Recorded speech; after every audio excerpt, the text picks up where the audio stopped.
We're about to do another reaction to this Katt Williams Unleashed. It's been going all over my social media. I've been seeing it all over my time, my For You page. Rick told me we should react to it, so we were just like, man, we should check it out. I've seen parts of it, clips of it. I haven't seen it completely. And you know, touching base with him before I forget this thought too, you know, this is the Black Kings of Comedy that Katt Williams is referring to. I know when you start watching, everybody's, oh, I've already seen it.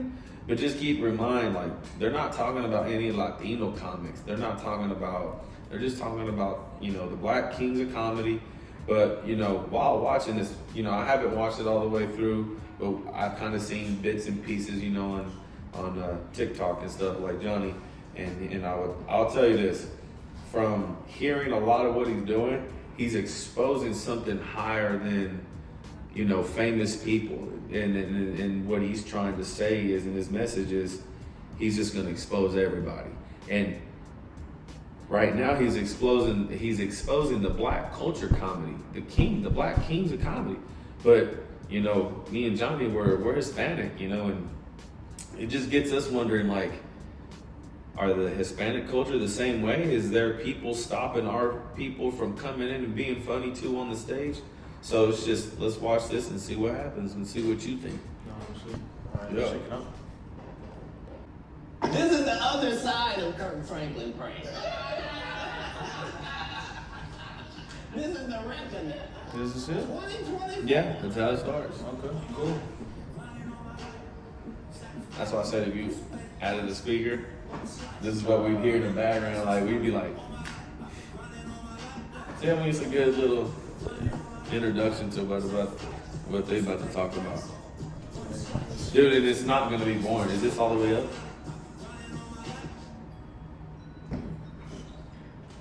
Hello, welcome to another episode of Club Shay Shay. I am your host, Shannon Sharp. I'm also the proprietor of Club Shay Shay, the guy that's stopping by for conversation and a drink today. Ladies and gentlemen, you're gonna love him. Some call him one of the greatest comedians, dead or alive. One of America's greatest entertainers, one of the funniest men on the planet, world-renowned, multi-talented, a comedy legend. He's the top touring comedian selling out arenas. He's a hilarious storyteller, Emmy Award-winning actor, voice actor, rapper, writer, producer, director, icon, genius, a national treasure, philanthropist, humanitarian, social activist, a father, one of the great funny men of our generation and any generation, Mr. Katt Williams. Thank you, sir. How's that intro? Magnificent. You are magnificent at intros, and you did not skimp on mine. I appreciate it. Appreciate that. You know, anytime you come to Club Shay Shay, we have to talk. Yes. Bro, you've been doing it.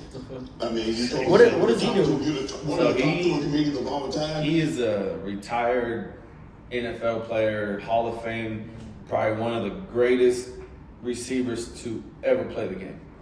And he talked the most shit as a receiver, more shit than any receiver probably today. And he could back it up. I'm telling you, he would receiver tied in. I mean, that's really what he was. But dude, he could make you feel like you were just a little baby. Look at the size comparison. Yeah. I mean, Katt Williams already is small. Look at his arm compared to his arm. Yeah.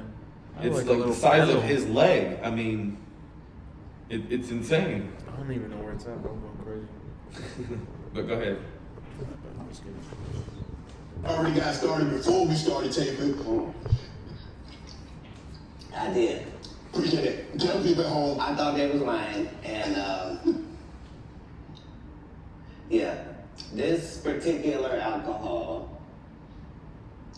is stronger than you think it would be, probably by about 2, and unbelievably smoother and milder by the same maybe 30% than you could possibly expect.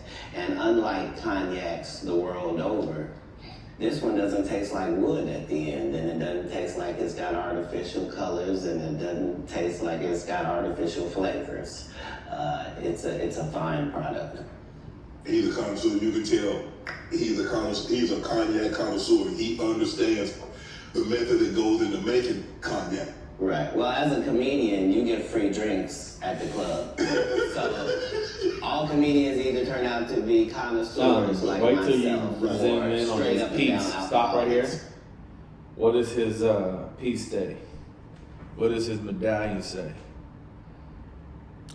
Woke? Stay what? Wait, does it say? I see woke, but I Does don't it know what say that is. woke, or what is that? It looks Stay like woke. But is it a P at the top? Is it a P or an F? No, it'd be. I don't Look it know. up on your phone. F. Look it up But on it says woke, and then that I one see says that. folk. I don't know. I don't know, but yeah. This piece is interesting. This piece stood out to me too, yeah. Yeah, that's interesting. I think. And it's like you know, compass type of, or is it a steering wheel to a boat? Type shit. What would be called a wheel? Wheel? I don't know. Maybe, Wheelhouse? Like 60% of Hollywood. Well, thanks for stopping by the club. I understand that you're very, very busy, and for you to take time out of your busy schedule and stop in today, we really, really appreciate here at Club Shay Shay. So thanks for stopping by, Katt. And I needed you to know why I came by. Yeah, I need you to tell us why. People know I don't go everywhere. I'm not interested in talking to people unless it's like a Larry King or somebody of an amazing ilk that I would actually want to go talk to in real life. Okay. I don't do it so I can sell product, and I got things to sell, so let me come talk. You have a great product here, and as a fan base, we love the attention that you spend on the guests. We love how much work you've done, how well you know them, how prepared you are. The same things that we liked about you in football. You brought that on over to here, and that's why it resonates. And the reason I had to come is because you made a safe place for the truth to be told. You know what I mean? Thank you. And I have watched all of these lowbrow comedians come here and disrespect you in your face and tell you straight up lies. I'm talking about things that have never been heard in all of Black Hollywood. They feel comfortable sitting here lying to you about it. You gonna set the record straight? Are you kidding me? You let Ricky Smiley sit here and you said out that mouth, you stole Friday After Next, the one I was in. I wish all of America fumbled a bit when that happened. And then he said some stuff that we haven't heard in 100 years in Hollywood. You ain't say nothing. This man told you he had Katt Williams' role. He was gonna be Money Mike. And Katt Williams was gonna be the Santa Claus. Now let's three quick points. You mean in Hollywood they cast a 5'5" black Santa Claus? Bro, he going. 45 pounds. He's going 100 miles an hour already. Your story is the Ricky Smiley that couldn't even do curse words because he had a Christian fan base. He was gonna play the pimp. Why you didn't ask him why has he played a woman in more movies than he's played a man? Well, I didn't know. He shouldn't be able, you wouldn't let an athlete that been on steroids talk about one of the greats. Ricky Smiley can't act because Ricky Smiley can't act. He told you the story about when the movie came out. Where did he say he watched it? At home. He wasn't even at the premiere. You telling this man, you stole that. Oh, so he could get his name in the same sentence with a great one. It is sad. He was just that bitter when we were shooting it. He told everybody, this should have been my role. Everybody on the scene. Why do you think no cast member has ever said anything? He couldn't have played that role like you. I thought he was. Sir, no one, why no? He was with KD. He beat up Terry Crews. Why nobody know this story? You talking about in Hollywood, they switched off roles. You take this and he, what? No way. So it's on a commercial break, but dude, this some shit is popping out of Katt's mouth. Yo! So Ricky, Wait, no. That's crazy, dude. He just talking hella shit, dude. This is from years ago though, man. Yeah, from Friday. Back to it. Smiley knows this. And I don't know why he would lose a child and come on the air and start lying. That's why people believe in rituals right there. It's because, well, why would he lie? I don't know why liars lie. But I can tell you this. We auditioned in Los Angeles. yes. I was audition number 201. 200 black comedians auditioned for the role of Money Mike with me. You're saying all 201 of us was auditioning and you had already had the role and had already shot the role in 4 days? The truth of the matter is, the Money Mike in the original script got raped in the bathroom, and that's what Ricky Smiley was okay with. Katt Williams had to take the risk in front of the studios and the cast and our powers that be in his very first movie and say respectfully, humbly, guys, if we talk about anything else, I have no credibility and I have no pull. But we're talking about comedy, where I have all the credibility and all the pull. The problem with Friday After Next is we're trying to make a classic comedy. And this comedy involves a rape. And rape is never funny, no matter who it happens to or what the circumstances are. If you would allow me to allow us to do this movie without a black man getting raped in it, I promise you that it will be twice as funny as it would be with him getting raped. He's speaking up against the So big you're guys, that's you know? the real Like, story? Why would you bring up that story? 35 members of the cast and crew have never brought up that Ricky Smiley was gonna play Money Mike.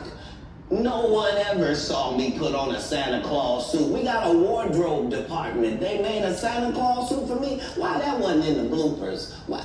And here's the other thing. Everything that Money Mike said, Katt Williams wrote. So what Ricky Smiley say on his? You can't say my lines, I wrote them. That's how I already know that I'm gonna be funnier than you. What he told everybody was, Katt Williams, and don't nobody know who he is. I'm on the radio. I'm with Steven Sand. Everybody know me. That's what he told everybody that would listen to on the set. That's the truth of the matter. He was so egregious, not now, then. He was so egregious that, and Hollywood has never heard this in 100 years. He was so egregious, I put in my contract that I won't work with Ricky Smiley again unless he's in a dress. Now, what was Ricky Smiley's next movie? Was it First Sunday? Did he wear a dress in it? You bet he did. It's in my contract. Why would you put that in your contract, Katt? That's where he's the unbelievable That's actor. crazy. Him and Tyler Perry can't play a man to save their life. They play good women, and I believe that the best actor should be in the best role. So that's why, because when we released that clip and he said that, you responded because he said he was supposed to play Money Mike and you were supposed to play Zendaya? And outright lie. Yeah, See, that he knows that's is a lie. crazy. He's cooking. Okay, pause this, man. He's cooking because I know what he's talking about. I know who he's talking about. He too. is The one bringing who I don't some- know who he's talking about And is he's bringing big names into this shit. it's Ricky yo. Smiley, bro. Ricky Smiley's Yeah. a old comedy that used to be Okay, with yeah, like yeah. older guys. But That's what I'm thinking about. he's basically putting him on blast on Juicy him. J. My name ain't Ricky Smiley. Yo, the fact that he's dropping Tyler Perry's name the way he is, You can't be funny without kissing on this is what he's talking about by not holding anything back. And it's like, who's the gatekeepers? And now, you know, he's talking about this. This is kind of like a little heads up that I got from TikTok. But imagine some of the kickback Shannon Sharp's fixing to take. Imagine what he's fixing to go through now. Just for, look, how far are we? 9.5 minutes. And some of the shit he's already saying is like death threat type of shit. Like, cooking up some stuff. yeah, man. So, I don't know. That's good though. It's pretty good. I like this one. I've only seen clips, like I said. I've only seen clips. It's getting so- good. Damn. He's a liar. Nobody knows why liars lie.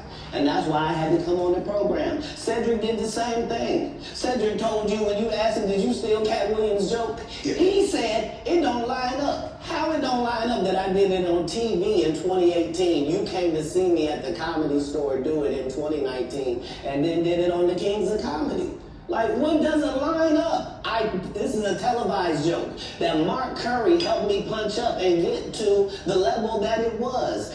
The same Steve that went to go watch Mark Curry do his whole sitcom and then stole everything Mark Curry had. Now Steve got a sitcom where he the principal and he wear a suit and then he gets this high top fade, making all black men think he got the best lineup in the business, and it's a man unit. Then you ask him, why you not a movie star? I didn't want to be a movie star. This the same Negro that hated on Bernie with this same thing. I didn't want to be a movie star. No, you couldn't be a movie star. There are 30,000 new scripts in Hollywood every year. Not one of them asks for a country bumpkin black dude that can't talk good over KB and look like Mr. Potato Head. There ain't none. You have to have range. I played a lot of characters, 60 movie roles. I'm not playing Katt Williams in there. I don't know, Katt. We might not let you drink anymore. Well, I mean, we ain't even got. I'm not fueled by alcohol. I've had a sip, less than you. Oh my God, here we go. That's crazy. Yo, commercial. This is crazy. I'm ready. Let's go. Keep going. That's crazy, man. That's wild. Looking like Potato Head, dude, and he does. He does. Keep it shiny. Keep it clean. Oh my God. The truth don't need motivation. I'm just saying I can't let these dudes lie. Cedric's sitting here telling you why he ain't a movie star. He over here look like a walrus. You didn't say nothing. He can't even get his arms off his stomach sitting over here. Why I'm not a movie star? What? It's a situation. He never wrote anything. Remember, when Cedric the Entertainer starts, he's supposed to be singing, dancing, and telling jokes. That's why he's called the Entertainer. Right. We found out he can't sing, can't dance, and doesn't write jokes. Cedric the non-entertainer. They're not available on Netflix or Tubi. Can I say that again for the audience? Netflix or they're Tubi. so bad that they're not available on Netflix or Tubi. You don't think Cedric's a good comedian? The world Well, Cedric the Entertainer is in a couple movies on Tubi. That's only because Martin Lawrence stars in them. So, that are not but yeah. available on Netflix or Tubi. It seems to me, Katt, that you have a lot to get off your chest. He fired. You want to set the record straight. Winners are not allowed to allow losers to rewrite history. I don't say any of these things if my name is not breached by these people on your platform. If you give a liar a platform to lie, then I'm not being messy by saying, hold on, that never happened, it's untrue, and there are hundreds of witnesses for each thing I'm saying. So let me ask you this.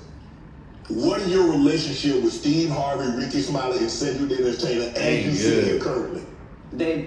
For 30 years, They they're shit a on group. dude. They do, These aren't yeah. three random guys. The way that Ricky Smiley kept appearing at all of my auditions is because of Steven said he would tell anybody that, listen, they got a gang on that side. They know what it is. They know who the gang is. Why Earthquake not in movies? Because he's illiterate. He can't read. And they found that out when they gave him a show and put the cards in front of him.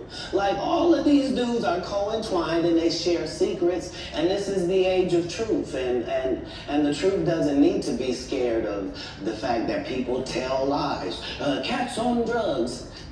Where are the stories? Why is there no story of anybody who ever sold a drug to me, did a drug with me, was around me when I was inebriated? I got 5 daughters. I got 5 sons. Why would we tell these ridiculous stories? Because it's competition. You feel like, well, why comedy guys can't just get along? Yes. Why didn't you get along with the other teams you were competing against? If you're a Denver Bronco, why you don't get along with the Cowboys? Something wrong with you? But I don't disagree. I don't dislike all the Cowboys. Katt, damn, you like them. No, that's okay, not. what comedian do you like? Did you play against the team? Yes. I've taken 46 comedians with me on the road. 46. Okay. I'm not the comedian you can give that to. I only put on comedians that are funnier than me. Anybody that ever told you differently was a fat Faison liar. There's nobody like me in the business. Now you're not just talking straight. Faison said that getting a Netflix special is easy. I have 12 specials. Guess how many Faison got? 0. Why is he allowed to have conversations about real people? We do not. Man, you ain't got credit while you spending. Discuss real athletes. That's all. As a journalist, that's all. That's all I'm saying. Okay. I don't harbor any resentment to any of these entities because I can't be jealous. I've never seen them have anything that I ever wanted. If you sign up for their program, you get a light-skinned, weird-faced wife that never do an interview. Listen, in 20 years, won't do an interview. Nobody's ever talked to her, and that she's never been interviewed anywhere. And now, understand, I'm not talking about one person. What I just told you This applies shit to is crazy. 7 people. How they all end up with that. That's part of what you get. I came in this business saying I was going to expose. When I talked about Michael Jackson, when I talked about R. Kelly, they canceled me for these things because why would you talk about another black dude? Race is not where the line is drawn. It's God's side and the other side. Ooh. And we don't care nothing about the other side. Period. Period. All of these deviants is all catching hell in Big dick 2024. It's deviants. up for all of them. It don't matter if Damn. you Diddy or whoever you is. TG Jakes, any of them. All lies will be exposed. That's all. And anyone who takes that the wrong way, know why they take it the wrong way. The truth is the light. I didn't have nothing on my knees. Amen, amen. Gee. So they have to drink each time they. No, it's just, Chill, bro. He is saying names that everybody's rapped about, that's talked about. Who's Illuminati? He's talking about the Illuminati, the other side and God's side. That's true. What side do you think Katt's on? God's side. What do you think? What side do you think Shannon Sharp is on? God's side. You think so? Why does he feel comfortable being there telling the truth?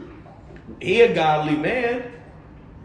Maybe. I don't know. Come on, bro. Think about this. He is naming people who's keeping him from getting more awards and getting more movies, getting seen more. He's calling them the gatekeepers. Okay. This is saying a lot, bro. This is a big message. It's huge. Oh, yeah. Let's get it. Yeah. Right. We good now?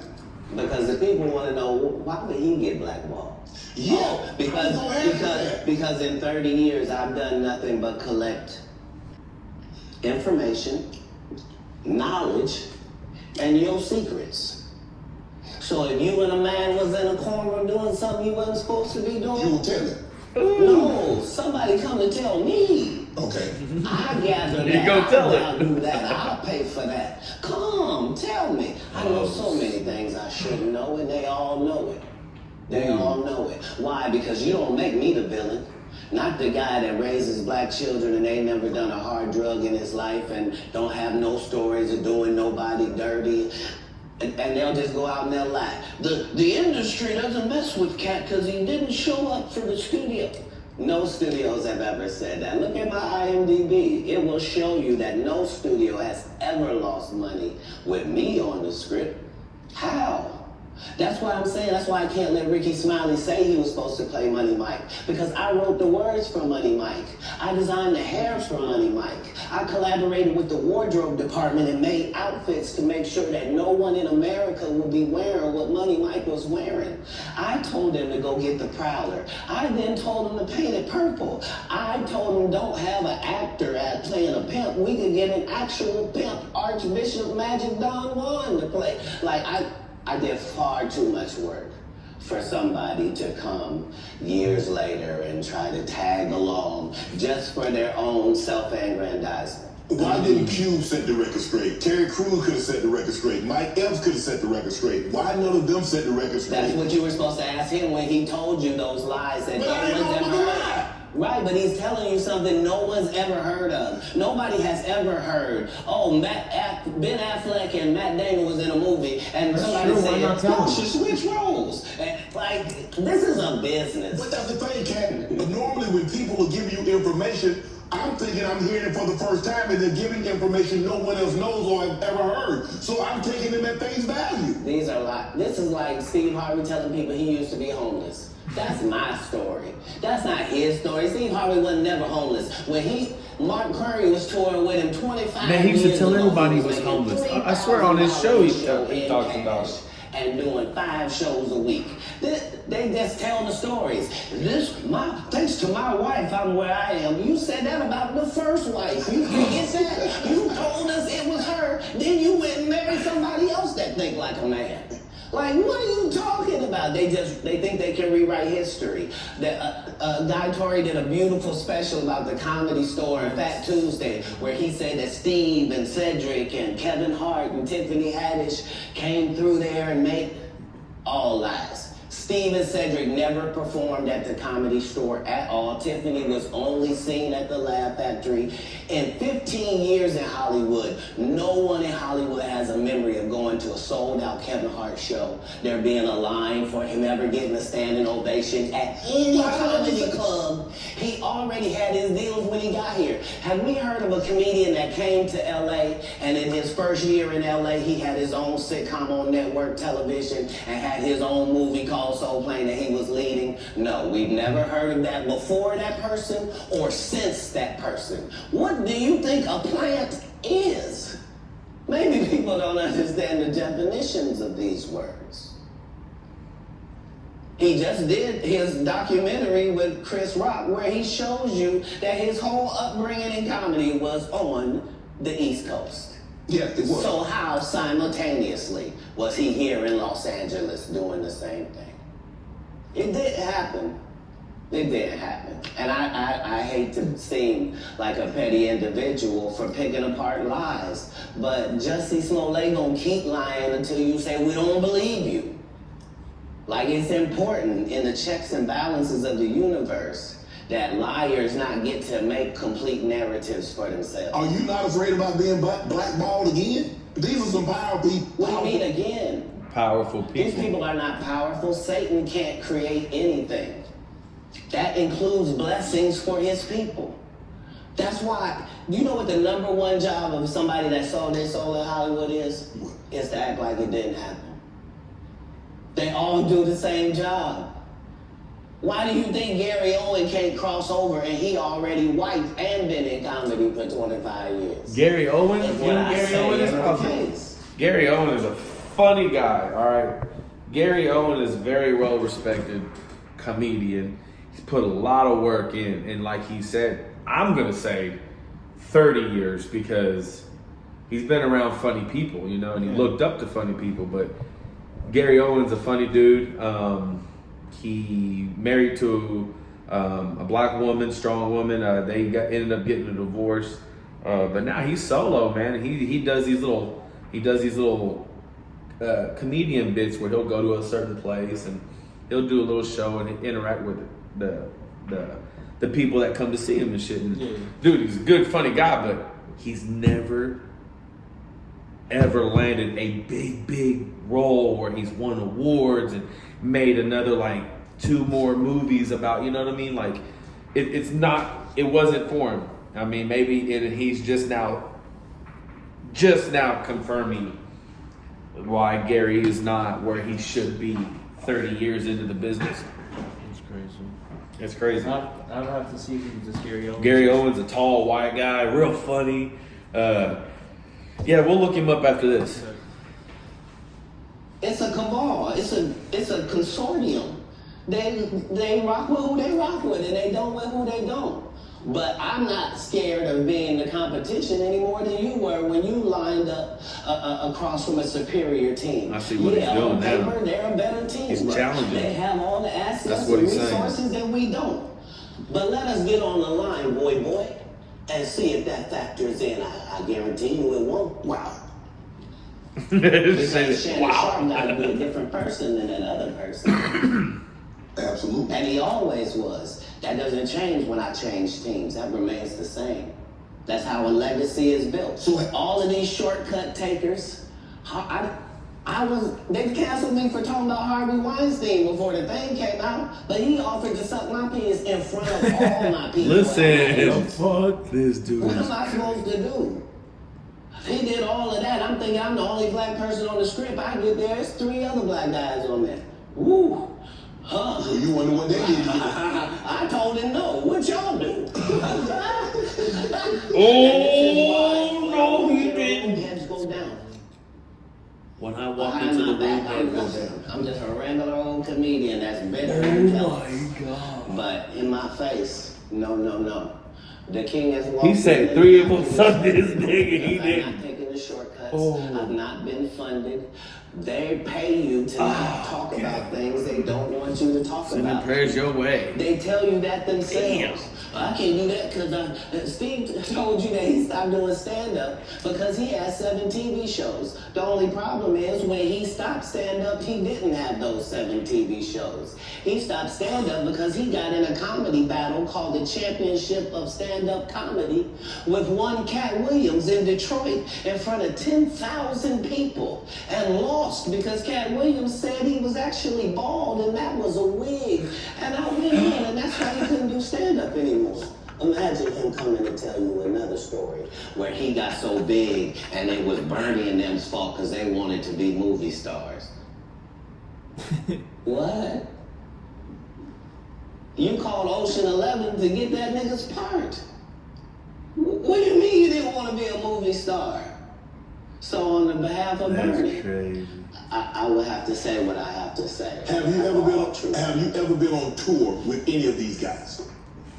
Every guy I mentioned to you is not funny out there in real life. Crazy. That's crazy. He said there was 4 of us, and I didn't suck his dick. I wonder what they did. Without even saying it, John. he's saying it. He's You know? exactly why I wanted to watch Let's this. do it. Let's do it. Funny out there in real life. If y'all ain't watched this, man, y'all need to watch this. No. It's different when you watch it. Faison's never done his own tour in 30 years. Steve Harvey don't do We should have got some stand-up. chicharrón with the Cedric guacamole. doesn't Next time we write. will. I'm sorry, he doesn't write. Ricky Smiley has been playing the same old black woman forever. Like, you can't get a young fan base with that. Like, you gotta be doing karaoke around the country to make that work. Right. And he is. But I'm a stand-up comedian. This is my 19th 100-city tour. I'm not gonna have a conversation with these lazy bums that'll take a shortcut at any point. Yes, it's easier for you to juice than to get in the gym. But you don't get to bring that body in here talking crazy. Talk about how good you look. What? No, there's too many comics out there that are putting their That's life true as on the fuck, line though. to tell these jokes, man. That's true. Okay. You can't come Let's get to your upbringing. We're gonna circle back and we get some. I want to protect it real quick. Because you had said for the Kings of Comedy, it was in 2018, 2019, but did you mean 1999? Because it came out in 2000, so I just want to make No, I didn't. No. So what I meant to say was, remember, he said I couldn't do stand-up anymore. I had 7 TV shows. I said he didn't have any of those TV shows at the time. I know you're talking about Cedric. Trump still said Jay, Oh, Cedric. okay. You had said that Okay. 2018, 2019, but it came out in 2000, so I just want to make sure. Okay, no. What comes out in 2000? The original Kings of Comedy. Right. I'm on BET's Comic View, and they're using this as the commercial in 1998. That's why I'm saying, yeah. So if I said the dates wrong, yeah. So Let's go and clear it up. Okay. You said yeah. I had Cedric on here and I asked him about the joke stealing, and Yeah. he said the timeline doesn't add up. Correct. To that point, you say. Right, so he thought that I was just a no-name comedian and that he could take this joke and nobody would know. Right. The issue was that I had already done this particular joke on BET's Comic View twice. Right. It had done so well on BET's Comic View that they had made it part of the commercial. So part of the commercial of make sure you tune in to BET was you seeing me doing this joke. Right. And this joke is one of those jokes in comedy where you set it up and it takes a little longer to set it up, takes about 3 minutes. But then you're just hitting them with jokes after that because you don't have to set it up. Right.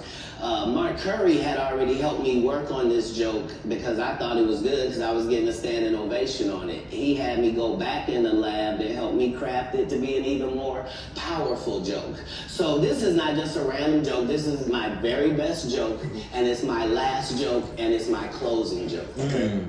1998, I'm doing this joke, it's on Comic View. Cedric comes to the Comedy Store. He watches me in the audience. He comes backstage. He tells me what a great job I did and how much he loves the joke. 2 years later, he's doing that as his last joke on the Kings of Comedy.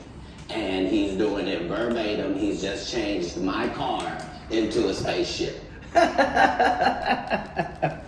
Him and Steve had already apologized for me, so I gave him a pass for a decade. Why would you sit here and be like, I saw Katt 30 times, and Katt didn't do, as I stand before you, Shay, I would have bust Cedric's stomach. There was nothing that would have kept me from one of these in that patch right there. Like, are you kidding me? Why would you downplay In that patch? Why would I give you a pass if you were just gonna lie? And so that's what I'm saying. Like, they're all a group. Cedric, Steve, Ricky, they've been a group. Everybody knows that. They've been aligned. And He ain't these said alliances nothing. in comedy. I'm just glad he didn't say nothing about my favorite comedian. Who? And my favorite comedian is Eddie Murphy. Oh, okay. Eddie Murphy, bro. Yeah, forgot the OG, bro. Yeah, man. I'm just glad he ain't said nothing crazy. Man, I hope not. Yeah.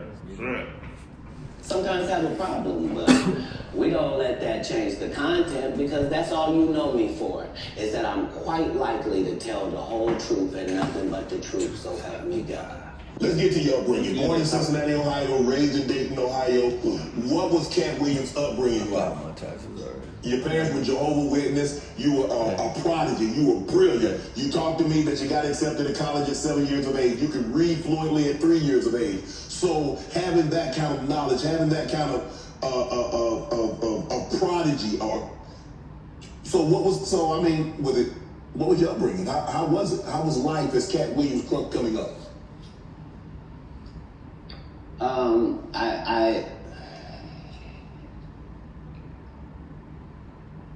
I was often confused because I knew things and I wasn't sure how I knew them. I knew things that I felt like I don't have a reason that I know this, but I love to read. I was voracious because they told me when I was young that knowledge was powerful. That knowledge was power, and I had studied powerful people, and I really believed that. I immediately, my next project was to read the whole encyclopedia set. So when you're like 6, 7 years old, you read the whole encyclopedia set. You think you're one of the smartest people in the world, only to get out in the world and find out you don't know anything. You know, so it was a confusing time, but yeah, I had a childhood. I was grown, but I at 5 years old, I was in front of 10,000 people giving a performance with a full suit and tie on. You know what I mean? So it came full circle for my life. I knew that the applause and the giving of information and laughs and truth to people somehow benefited them and also benefited you. And yeah, so when they would ask me what I wanted to be, everything that I would say that I wanted to be was something that didn't exist. And they would never give me credit for it because I needed to say a doctor or a lawyer, but that's not what I wanted to be. So your parents weren't as supportive as you would have hoped because you were wanting to be things when you got older that they had no knowledge of or it didn't exist at the time? My name is Commercial break. That's crazy though. That's true though. Like you might think you know it all, but then you go out and you don't know shit. Life smacks you in the face. Share my thoughts. No, it wasn't that. It was. I'm saying I'm almost 100 years old right now, but if we go outside right now, I can run a 4.340 or sub. I can do a 4.16 if I'm That's Jimmy John's across the street. We can order a sub. But Oh, you been on the submarine? Is that what you sub? So back then it was even greater. So you got this guy that all the coaches want to play. Man, Katt, don't do that. Hold on, because I'm shit. 5'5" in the 5th grade. I've been this size my whole life. Like there was a portion I've been of this school high I my was whole one of life. the big dudes. Like it just, as soon as everybody caught their growth spurt, I was out of there. But Dad break.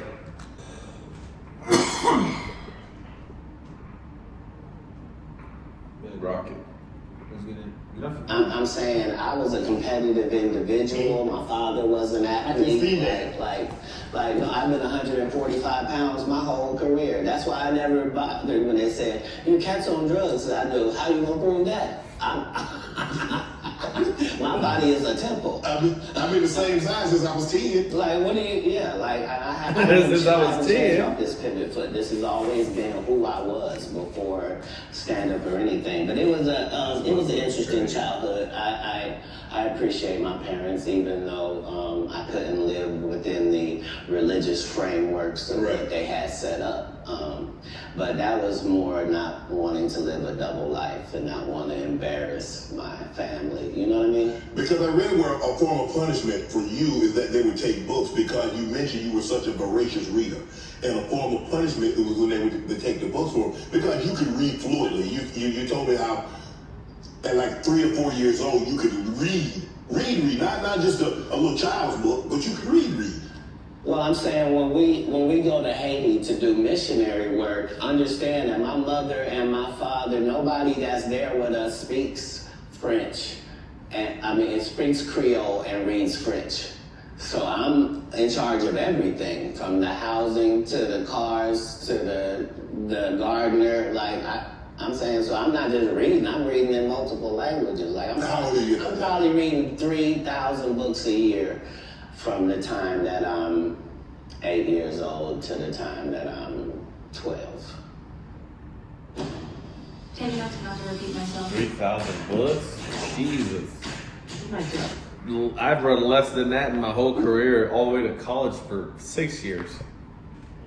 No way around 3,000. No fiction books at all. I'm only reading nonfiction. You could drive. At 12, you received a full scholarship to the National Science Academy in Dayton, Ohio. But you failed, so you would become ineligible. Why did you want to take that opportunity? I didn't see it as an opportunity. When I got in there, all the students were wearing lab coats, and it seemed very confined and restricted, and nobody seemed like they were having fun. It just seemed like everybody was smart. I didn't want that. That wasn't what I was signing up for at all. And plus, I thought that Jesus was my big homie. So you know how you get a story about a dude joined the gang and you get a big homie, right? Like at this particular point in my life, my thought is that the Bible is the greatest book that's ever been written. Okay. That it houses the truth, and that it gives you this story of Jesus, and that I'm supposed to be like him. Okay. So it's already in my head that as soon as I get 13, I'm leaving. You at 13, you not only like, okay, Mom, I'm moving out. You moved from Ohio to Florida on your own. You weren't afraid. I mean, you like, did you not have? So what were you gonna do when you got to Florida? Don't say I wasn't afraid. There's no such thing as a human being of not being afraid. Okay. There are certain human beings that understand that being afraid in no way stops you from doing what you gotta do. Okay. Man, I'm So telling you. I was afraid, but I couldn't be that afraid because I knew what had happened with Jesus. I knew how it worked out. I knew that I wasn't in the wrong with how I was feeling, and I knew that I didn't have any bad intentions in it. Right. So I trusted God that it would work out. Why Florida? Because if you're raised in Ohio, the one thing on your list is, I'm gonna get away from snow, and I'm gonna get as far. I want to go. Tell me the place. I literally went to a truck stop and I asked all the truck drivers where they was going, and there was one guy going to California, and there was one guy going to Florida, and they told me how long it was gonna take, and so that's why I ended up in Miami, because.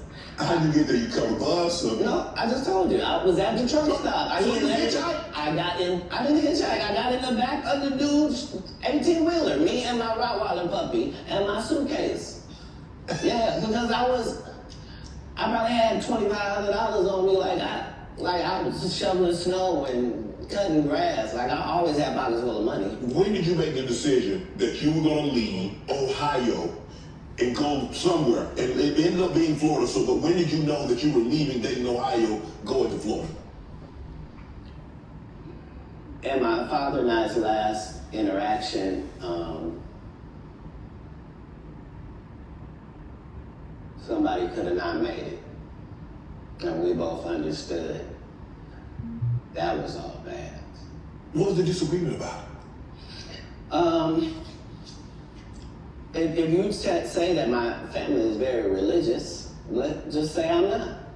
So anything that I'm going to do is going to fall out of the guidelines. Right. But I'm not going to let you tell me what I'm going to be, especially if what you're saying is wrong. I can't condone wrong.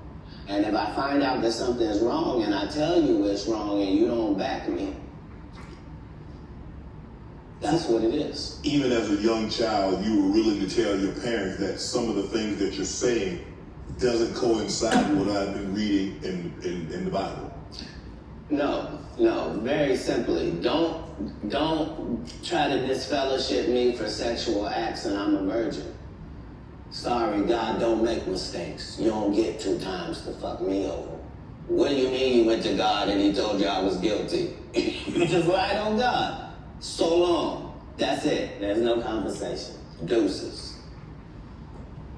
That's what it was. That's when you made the decision. After that conversation right there, you say, "Nah, I can't live under this rule." It wasn't a conversation. It was an altercation. In the altercation, I love my father. My father loved me. But we are 2 men at it. It'll never be the same again. You can't sleep comfortably around me.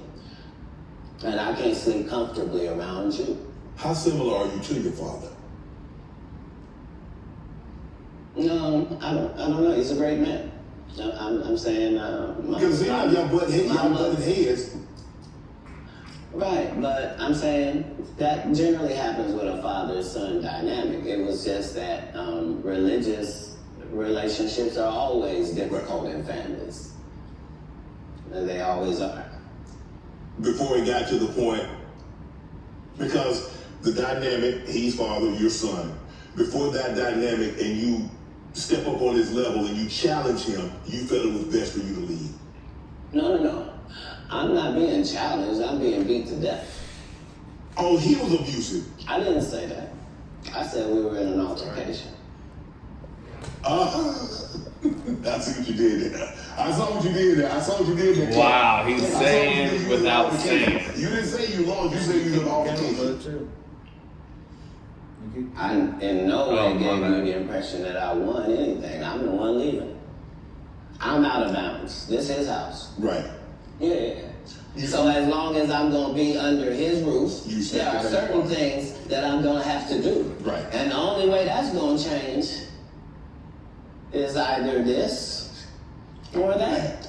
And I'm saying I had 2 younger brothers. Like I'm not an unreasonable person. Like I don't have any mental issues whatsoever, despite what they lead people to believe. You know, I make pretty good decisions. Were you not? So how was their relationship with your father? Were you not afraid to leave them?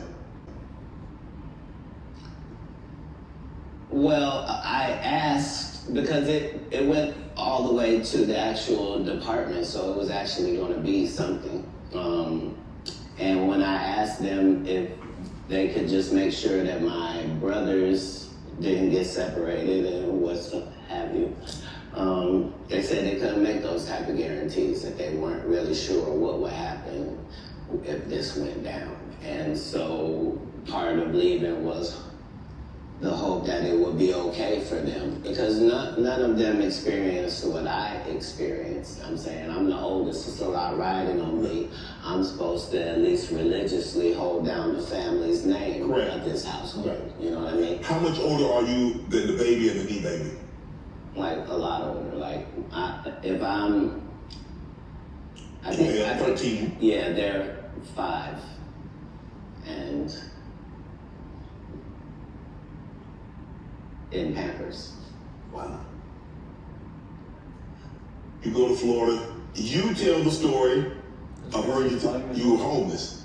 And somebody else told the story, said they were homeless, and you said they hijacked your story. Now I don't At 13, Look how he sparked it up. I'm homeless. I'm in Miami, Florida. I have no family members in Florida. I couldn't buy a house if I wanted to. I couldn't get an apartment if I wanted to. I don't have a credit history. Like, this is not a stretch for me to say that I'm homeless. I'm living in a park in Coconut Road. The park still exists to this day. For 8 hours a day, I would get up and go to the library and study for 8 hours a day to increase my education. And then I would leave out of there and go to the marina and steal car radios and make $2,000 almost daily.